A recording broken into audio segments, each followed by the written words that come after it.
اور وہ ہمارے ہم نہیں بد امنی پھیلانے کے قائل ہیں.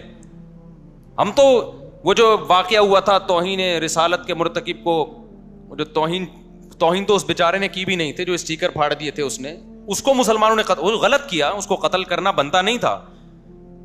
لیکن جیسے یہاں جذباتی لوگ ہیں, ہم ان کو جذباتیت سے روک رہے ہیں کہ دنیا میں بدامنی مت پھیلاؤ, تو یہ یورپین اقوام کی بھی ذمہ داری بنتی ہے کہ اس جذباتیت پہ آپ بھی کیا کریں, کنٹرول کریں, ورنہ نہ معاملہ ہمارے ہاتھ میں رہے گا نہ آپ کے ہاتھ میں رہے گا. ہٹلر نے جنگ کا آغاز کیا تھا نا, وہ بھگتنا ساری دنیا کو پڑا ہے, تو غلطی کس کی تھی؟ ہٹلر کی تھی کہ نہیں تھی؟ خدا کی قسم اس سے بڑی جنگ دنیا میں چھڑ سکتی ہے اگر اس طرح سے قرآن کو جلایا جاتا رہا اور محمد صلی اللہ علیہ وسلم کی توہین کی جاتی رہی. اور اس جنگ کے ہم ذمہ دار نہیں ہیں. ہم تھوڑی کہتے ہیں لوگوں سے کہ لڑو اور اس طرح قتل ہو, ہم تو کہتے ہیں بھائی لیگل راستہ اختیار کرو, قانونی راستہ اختیار کرو. تو جب گورنمنٹ کی سرپرستی میں یہ کام ہو رہا ہوگا تو لوگ لیگل راستے کے لیے جائیں گے کہاں جائیں گے لوگ لیگل راستے کے لیے؟ لوگ پھر ہماری بات سنیں گے کہ امن سے رہو اور پرامن احتجاج, لوگ کہاں سنیں گے؟ تو ہم تو ابھی بھی کہتے ہیں بھائی پرامن احتجاج کرو آپ, لیکن آپ بھی وہ کام کرو کہ دنیا میں امن خراب نہ ہو. مسلمان کسی قیمت پہ بھی پیغمبر کی توہین, قرآن کی توہین برداشت نہیں کر سکتے, ناممکن ہے. یورپین اقوام کو یہ بات سمجھ میں نہیں آ رہی ہے, وہ ٹرائی کر کے دیکھ رہے ہیں کہ ان کو ہوتا کیا ہے. آپ کھیلیں نہیں بھائی ہمارے جذبات سے. ہم کب کہتے ہیں کہ آپ قرآن پہ ایمان لے کر آؤ؟ ہم کب کہتے ہیں کہ آپ محمد صلی اللہ علیہ وسلم کو اللہ کا پیغمبر سمجھو؟ لا اکراہ فی الدین, اسلام کہتا ہے دین میں زبردستی نہیں ہے. لیکن آپ کو ہم قرآن جلانے نہیں دیں گے, محمد صلی اللہ علیہ وسلم کی توہین کرنے نہیں دیں گے. آپ محمد صلی اللہ علیہ وسلم سے اختلاف بھی کر سکتے ہو, آپ کے مشن پہ اختلاف کرو, جیسے کہ ہمیشہ سے غیر مسلم اعتراض کرتے رہے ہیں. اعتراض کرنا الگ چیز ہے, توہین کسی قیمت پہ مسلمان برداشت نہیں کر سکتا. اب اس کا حل کیا ہے؟ تو پہلا حل تو یہ ہے کہ آپ جس حد تک ممکن ہو سوشل میڈیا پہ اپنا احتجاج ریکارڈ کروائیں. اس احتجاج کا بڑا اثر پڑتا ہے دنیا پہ. وہ جب دیکھتے ہیں نا کہ سارے چپ کر کے خاموش بیٹھے ہوئے ہیں, تو وہ سمجھتے ہیں کہ مسلمانوں میں غیرت آہستہ آہستہ کیا ہو رہی ہے, ختم. جس حد تک بھرپور آپ احتجاج ریکارڈ کروا سکتے ہیں آپ ریکارڈ کروائیں. نمبر 2, جتنا پرامن احتجاج ہو سکتا ہے کریں. میں پرامن اس لیے کہہ رہا ہوں کہ ہمارے یہاں بعض جذباتی لوگ کہتے ہیں کہ مولوی صاحب یہ پرامن سے قابو میں آنے والے نہیں ہیں. دیکھو اگر آپ بدامنی پھیلاؤ گے نا, اس کے سائیڈ افیکٹ زیادہ ہیں. کچھ فائدے تو ہیں لیکن سائیڈ افیکٹ کیا ہیں, زیادہ. اس سے ہوگا کیا؟ غیر مسلم لوگ کہتے ہیں کہ تم جب جذباتی ہو, تم لوگ جب یہ کچھ کر رہے ہو, تو ہم پھر اگلا اسٹیپ اس سے بھی بڑا کریں گے. پھر وہ اگلا اسٹیپ اس سے بھی زیادہ خطرناک ہوتا ہے. تو باز نہیں آتا کوئی ان چیزوں سے. تو آپ احتجاج کریں پرامن, لیکن اس کا جو اس کام کو جو صحیح معنی میں کنٹرول کر سکتے ہیں نا, وہ مسلم حکمران کر سکتے ہیں. ماضی میں عمران خان نے, سابق وزیر اعظم نے آواز اٹھائی تھی, اس سے زیادہ پرزور آواز ہمارے وزیر اعظم صاحب کو چاہیے کہ وہ اس پہ اٹھائیں. وزیر خارجہ کو چاہیے آواز اٹھائے, سویڈن کے وزیر خارجہ سے ملے, وہ اس کے سفیر سے ملے, وہ سعودی عرب کو چاہیے احتجاج کرے, UAE کو چاہیے احتجاج کرے, مصر کو چاہیے احتجاج کرے. دنیا کے جب سارے اسلامی کنٹریز کے سربراہان سویڈن پہ دباؤ ڈالیں گے تو سویڈن کی گورنمنٹ اس عمل سے روکنے کے لیے قانون سازی کرے گی, اور جس شخص نے یہ کام کیا اس کو پکڑ کے سزا دے گی. وہ اس سے مسلمانوں کے جذبات ٹھنڈے ہوں گے. تو آپ پر بھی لازم ہے کہ آپ اپنے حکمرانوں پہ دباؤ ڈالیں, کیونکہ حکومتی لیول پہ جو کام کیا جاتا ہے وہ آرگنائزڈ ہوتا ہے, وہ تمیز سے کام ہوتا ہے, اور اس کا اثر زیادہ ہوتا ہے.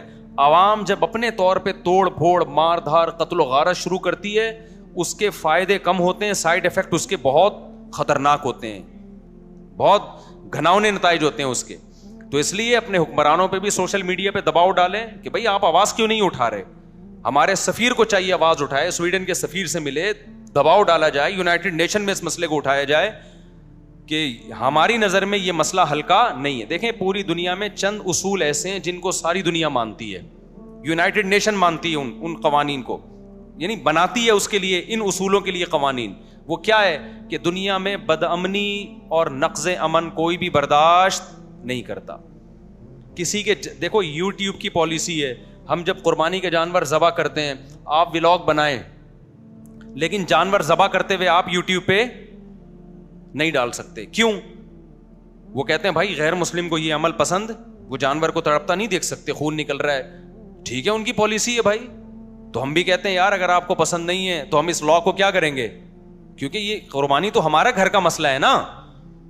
ہم پوری دنیا کو تھوڑی دکھائیں گے اس کے بھائی ہم جانور ذبح کر رہے ہیں, ان کو تکلیف ہو رہی ہے تو ہم نہیں دکھائیں گے آپ کو. ایک جگہ سارے غیر مسلم بیٹھے ہوئے ہیں, آپ اونچی آواز سے اذان دے رہے ہیں اور وہ کہتے ہیں ہمیں نہیں سننی, تو شریعت بھی کیا کہتی ہے بھائی انہوں نے تھوڑی نماز پڑھنی ہے, نماز تو آپ نے پڑھنی ہے نا. تو آپ مسلمانوں کے لیے اذان دیں, ان کو پسند نہیں ہے تو آپ کیا کریں گے, خاموشی اختیار کریں گے آپ, یا آہستہ آواز میں اذان دیں گے آپ. تو جب آپ کا اپنا کنٹری ہے, آپ کا اپنا ملک ہے تو ٹھیک ہے, پھر آپ جیسے چاہیں چلیں, لیکن جب دوسرے کا ملک ہے, دوسرے کا کنٹری ہے, تو آپ کو اس کے لا کو فالو کرنا پڑے گا. تو یہاں بھی ایسا ہی ہے کہ ہم جب یہ کہتے ہیں کہ بھائی ہم گائے ذبح کر کے یوٹیوب پہ نہیں ڈال رہے, فیس بک پہ نہیں ڈال رہے, دوسروں کے جذبات کو کیا ہوتی ہے, ٹھیس پہنچتی ہے, اور ہم یوٹیوب کے اس قانون پہ احتجاج بھی نہیں کر رہے. ہم کہتے ہیں بھائی ٹھیک ہے آپ نے قانون بنایا, سارے انسانوں کو سامنے رکھے تو ہمیں فالو کریں گے. تو جب اتنے سے جذبات کو ٹھیس پہنچانے کی اجازت نہیں ہے کہ جی اس کو گائے ذبح ہوتا پسند نہیں ہے, تو آپ 1 ارب مسلمانوں کے, 1 ارب سے زیادہ مسلمانوں کے جذبات گائے ذبح ہونے سے کسی غیر مسلم کو اتنی ڈپریشن نہیں ہوگی. نبی صلی اللہ علیہ وسلم کی توہین اور قرآن کی توہین سے 1 ارب سے زیادہ انسان ہیں جن کے جذبات صرف مجروح نہیں ہوتے, بے پناہ مجروح ہوتے ہیں. تو یہ چیز دنیا میں نقض امن کا, بد امنی کا سبب ہے. یہ ایسی چیز ہے جس کو غیر مسلم بھی مانے گا اگر اس میں عقل ہوگی. تو سویڈن کی گورنمنٹ کو پر لازم ہے کہ وہ فوراً, جیسے انہوں نے کیا تھا, نیوزی لینڈ نے کیا تھا نا, چند مسلمان قتل ہو گئے تھے, تو کیسے مسلمانوں کا دل جیت لیا نیوزی لینڈ کی گورنمنٹ نے, کتنا پروٹوکول دیا مسلمانوں کو کہ ایک دہشت گرد نے گھس کے مسجد میں چند مسلمانوں کو قتل کیا. اب میں دنیا میں جہاں بھی جاتا ہوں, نیوزی لینڈ کے اس واقعے پر ساری دنیا کے مسلمان نیوزی لینڈ گورنمنٹ کو سپورٹ کرتے ہیں اور تعریف کرتے ہیں, یار نیوزی لینڈ گورنمنٹ نے ہمارے دل جیت لیے. تو اگر سویڈن کی گورنمنٹ یہ کام کرے گی بھائی, یہ آپ دنیا میں بدامنی کا ذریعہ بنو گے, ساری دنیا آپ کو برا بھلا کہے گی, ساری دنیا آپ کو پر جو ہے وہ لعنت بھیجے گی. تو اس لیے سوشل میڈیا پہ جتنا احتجاج کر سکتے ہیں کریں آپ. اور دوسری بات یہ, اپنے حکمرانوں پہ دباؤ ڈالیں کہ وہ اس پر اپنا احتجاج ریکارڈ کروائیں, سویڈن کے سفیر سے ملیں, ان کی وزارت خارجہ سے ملیں, ان پہ دباؤ ڈالیں.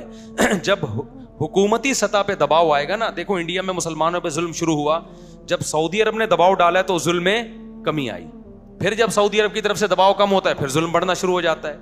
تو گورنمنٹ لیول پہ جو کام ہوتا ہے وہ بڑا اسٹرانگ ہوتا ہے, لیکن گورنمنٹ جمہوری ہے وہ جب ہی کرتی ہے جب پبلک کا دباؤ ہوتا ہے. پبلک کا دباؤ نہیں ہوگا تو حکومت بھی آرام سے بیٹھ جائے گی.